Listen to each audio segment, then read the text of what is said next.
இப்போ வந்து அடுத்த பலகாரமாக தீபாவளிக்கு முறுக்கு ரெடி பண்ண போகிறோங்க. 1 கிலோ பச்சரிசி மாவு 2 மணி நேரம் ஊற வச்சு அரைச்சிட்டு வந்துட்டு 1/4 கிலோவுக்கு கொஞ்சம் கம்மியாக உளுந்தம்பருப்புங்க. நான் ஒரு வித்தியாசமான முறுக்கு சுடணுங்க. உளுந்தம்பருப்பு வறுத்து அரைச்சிட்டு வந்து கொண்டு பவுட்ரு பண்ணிக்கணும் நைஸாக.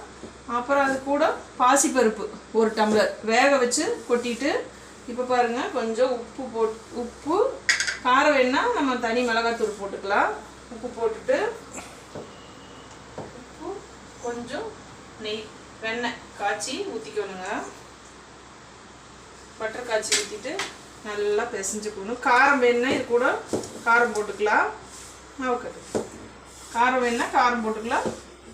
காரம் இல்லாமல் வேணும்னா இதுலேயே பாதியே நாங்கள் வந்து என்ன பண்ணுவோம், பாதி காரம் போடுவோம், பாதி ஒயிட்டாக செய்வோம் காரம் இல்லாமல். அதனால் பாதியை பிரிச்சுக்குவோம். நல்லா இப்படி பெசரி விட்டுக்கோணுங்க. நல்லா பெசரி விட்டு அப்புறம் தான் தண்ணி ஊற்றி பிணையணும். இப்போ முறுக்கு நான் சுடும்போது உங்களுக்கு காட்டுறேன். 1 கிலோ மாவு, 200 கிராம் உளுந்து, 100 கிராம் பாசிப்பருப்பு. பாசிப்பருப்பு வந்து குக்கரில் நல்லா ஒரு விசில் விட்டு வேக வச்சுட்டு நல்லா கூலாக ஆகிருங்க. அப்புறம் போட்டுக்கோணும். உளுந்து வறுத்து அரைச்சிக்கோணும்.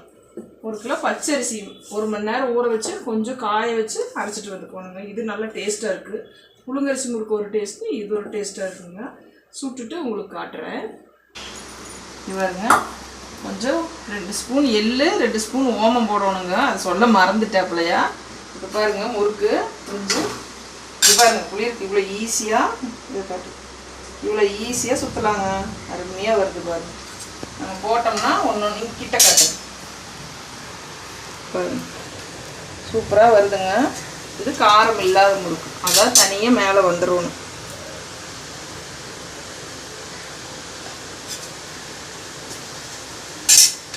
இது வந்து காரம் இல்லாத முறுக்கு. இன்னொன்று இந்த இதில் செஞ்சு வச்சுருக்குறேன். இது வந்து காரம் போட்டதுங்க.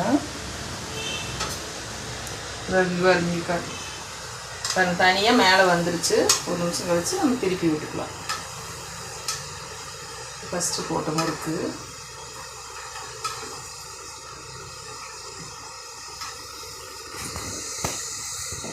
இந்த முறுக்கு வந்து நல்லா டேஸ்ட்டாக இருக்குது. புழுங்கலரிசி முறுக்கு கடலை போட்டு சுடுறோம்ல, அதை விட இது வந்து டேஸ்ட்டாக இருக்குது.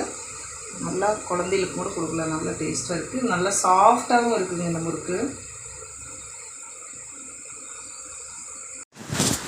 பாருங்கள் அதுவாக மேலே எழுந்தி சூப்பராக ஒயிட் கலரில் வந்துட்டுருக்குது. இப்போ ஃபஸ்ட்டு நம்ம எடுத்தோம்லாம் அந்த முறுக்கு உடச்சி காமிக்கிற பாருங்க. சாஃப்டாக எப்படி வருதுங்க, அப்படியே மாவு மாதிரி இருக்குது. சூப்பராக இருக்குது. இப்படி குழந்தைகளும் கூட அழகாக சாப்பிட்லாம். ஜீரணமாகும் நல்லா சூப்பராக இருக்குது.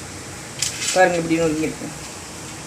இதே மாதிரி நீங்களும் சுட்டுட்டு சாப்பிட்டு பார்த்துட்டு என்னோடய வீடியோவுக்கு சப்ஸ்கிரைப் பண்ணுங்கள், ஷேர் பண்ணுங்கள், லைக் பண்ணுங்கள்.